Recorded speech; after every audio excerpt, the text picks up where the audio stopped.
the ROG Ally, it's the best handheld console out there. No, that's it. That's the video.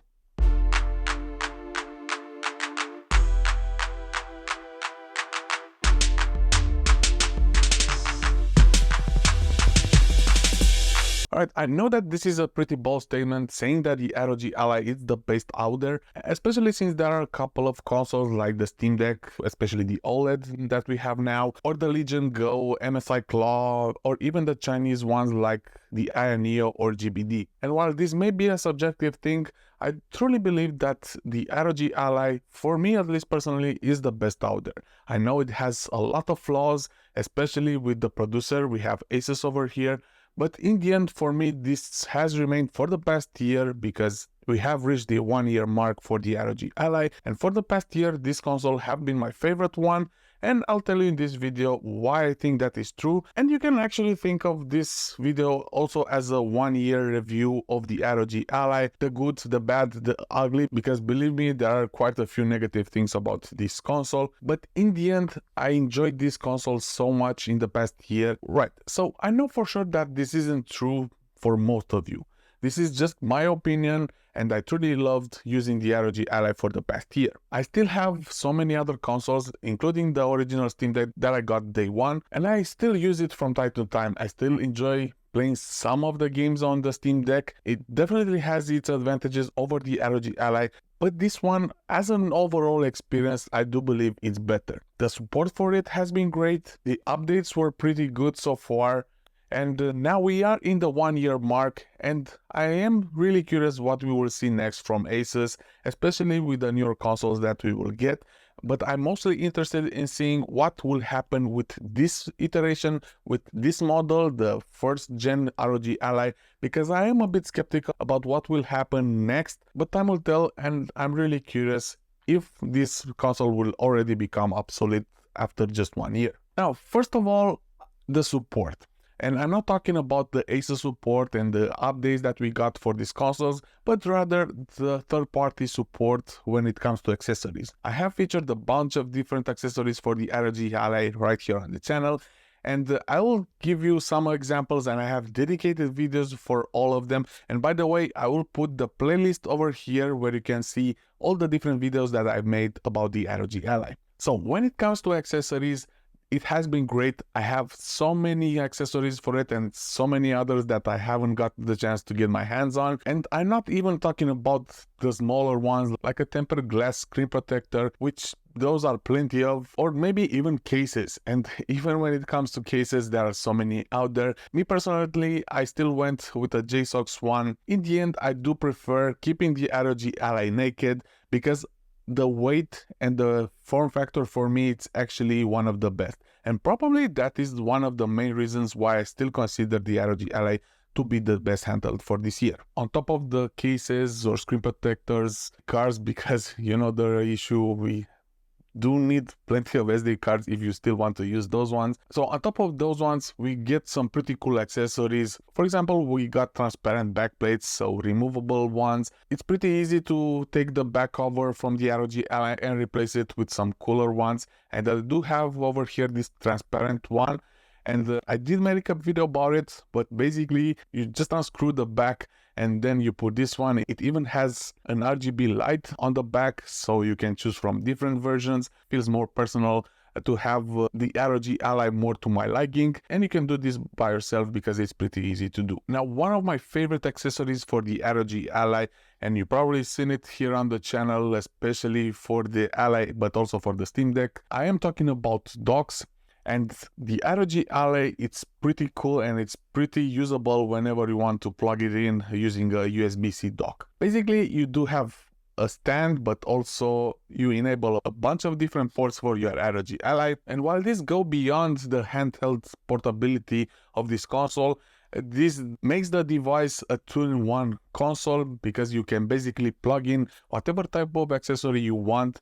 Because this is a Windows PC, you can plug in a mouse, a keyboard, and especially a monitor. And I have been using the ROG Ally as a full-fledged PC for a long time, and I even did a video about it. And the experience, I gotta say, it's pretty amazing. Of course, it will not reach the high FPS of a dedicated PC with a dedicated graphics card, But for me, most of the time, it's enough. If you don't have a proper PC, then this can replace that necessity for you. And if you're not a hardcore gamer, if you just want to sit down and enjoy a couple of games, and of course there are a lot of games that will benefit from this way of working. For example, there is Diablo 4, which I wasn't really into it a while back, but now I really enjoy it. And I cannot see myself playing Diablo with a controller. I know that you can do that, but for me, these type of games have always been a mouse and keyboard type of games. Currently, the ROG Ally, it's my only Windows device that I currently own. So believe me when I'm saying this, you can definitely get by using your ROG Ally as a full-fledged PC. Now, if you do want to go even a step further, I made recently a video about plugging in 4 different monitors, and if you count the internal screen on the ROG Ally, you basically get 5 different monitors with this small device. Of course, you need a different accessory for that, and I have this dock that gives you a bunch of different ports. It even has power supply. This becomes the brain of your full setup, and the ROG Ally is your dedicated machine.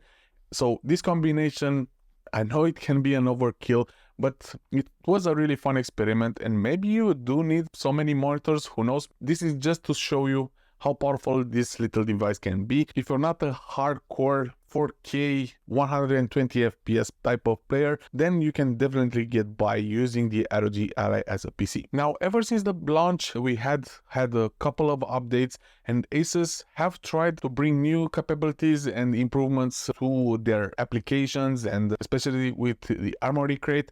Now we will get a completely new, well, mostly new redesign of the Armory Crate, which is basically the launcher that you get from Asus on top of Windows on the ROG Ally. Now we should expect, I believe this month, the new launcher will be enabled, especially with the new announcement of the ROG Ally X, which we will talk about in a minute. But Asus did try to bring improvements, especially for the software part along the way in this past year. For example, we did get 30 watts, so turbo mode with external docks.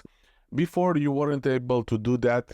If you plugged in a USB-C dock, then you will only get 25 watts, which is the maximum that you can get unplugged as well. But if you plug in a powerful charger, then you'll get 30 watt. And now, after just a couple of months, Asus enabled this possibility with third-party docks as well. So we now get, I think, 30 watt with pretty much every dock that I have been using. And before we get to the more negative aspects of the ROG Ally, the most important aspect of why I'm still using the ROG Ally on top of the Steam Deck has to be Windows. And I know that's pretty funny, and of course you can find that one on the Legion Go or an MSI Claw, so it's not really specific for the ROG Ally, because Windows does enable you to play more games with more launchers, and it's easier to install those ones. I have made a bunch of different videos on how to install third-party applications and launchers on the Steam Deck, but that is more a workaround, is not something dedicated that you can do. And the most important one that I wasn't able to get on my Steam Deck was the Xbox Game Pass. There are so many good titles out there which you get your hands on with by paying a subscription each month or yearly. But if you just want to play some games, you don't really care about paying individually for a game, then I can highly recommend Game Pass. And this is what I have been doing for ever since I got the ROG Ally. And before we go to the standalone negative aspects of the ROG Ally, the main reason why I think that the ROG Ally is better than the other well-known Windows handhelds, it's more of a personal thing, and one of the main reasons for me, it has to be the form factor.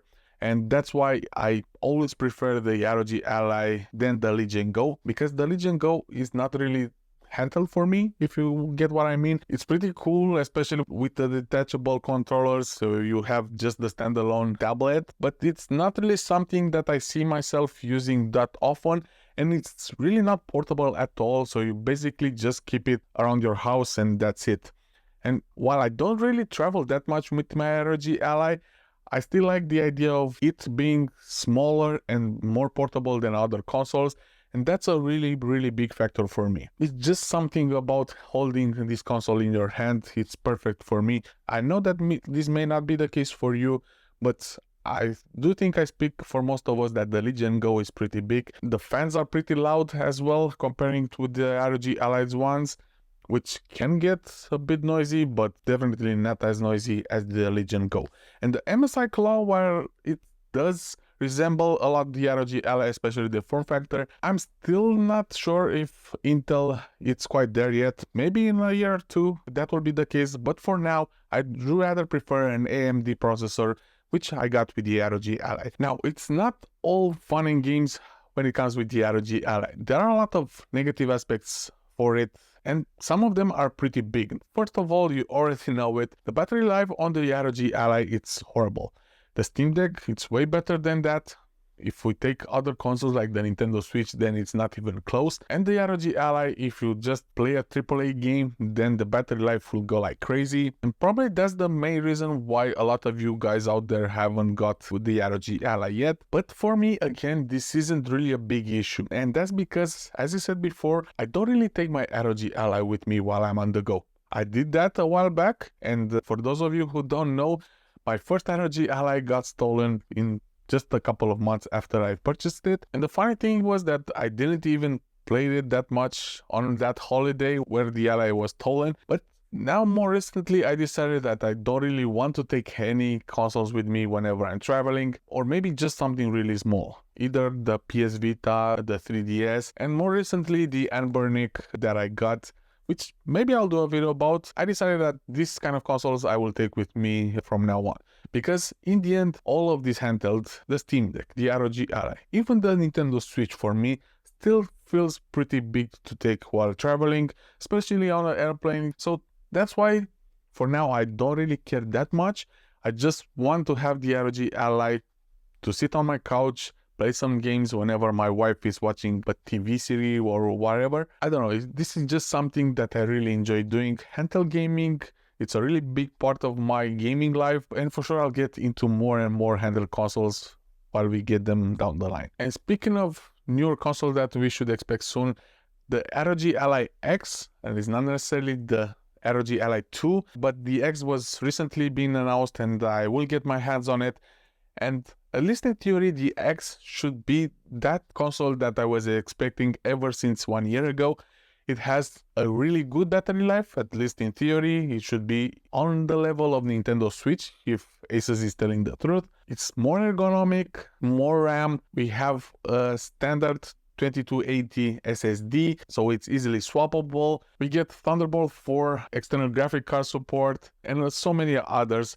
And in theory, that console is what we should have got ever since 1 year ago. The price will be $100 more, or €100, and I'm skeptical about upgrading it, especially since the price of the original ROG Ally, it's really down at the moment, and at least here in Romania, it's actually 50% off. This is something that I'm worried. This may happen with all of these kind of consoles, but I will get the ROG Ally X and I'll try it out, and I'll see for myself if it's worth keeping that one. And maybe I'll just wait for the ROG Ally 2. Maybe that upgrade, especially with another processor, because this one still has EVE1 Extreme, maybe then it will be worth the upgrade, but time will tell. But another important thing that I want to say before we close this video, it's the support we get from Asus. You've probably seen the videos by now, and Asus isn't a really good manufacturer when it comes to their devices, because they usually don't really resonate well with customers. If you do have issues, then they will try to avoid repairing them on warranty or replacing parts, even though it's their mistake. And there were so many examples out there where they refused to do that, and they got a lot of backlash from YouTubers especially. But at least in theory, now they are saying that they have learned from their mistakes. They extended the warranty with 1 extra year, so that is a good sign, but hopefully we should be able to benefit from that warranty if it's necessary. Because in the end, as much as we love these consoles and as great as they are and I enjoy using them, I really want to be sure that if I do have problems with my devices, then I can send it back to the manufacturer and they will help me out. Maybe it's better to wait 1 more year and maybe we'll get the ROG Ally 2, and by then, not necessarily the upgrades themselves, but rather the history and the support that Asus will provide down the line. That should be a really important factor for buying these devices from Asus. So if you are able to wait 1 more year, then I can definitely recommend doing that. But until then, this console is really fun to play. I still love it. I still play with it almost daily. And yeah, who knows? Maybe in a year we'll have more answers and the ROG Ally will still be an amazing device to play on. That's it for this video. Thank you for hearing me rambling about consoles once more. Please ask me in the comments if you have anything to say about the ROG Ally, questions or something that I missed, and I'll definitely see you over there. Now, that's it for this video. This is Silviu and this is the Tech Unravel, and I'll catch you in the next video.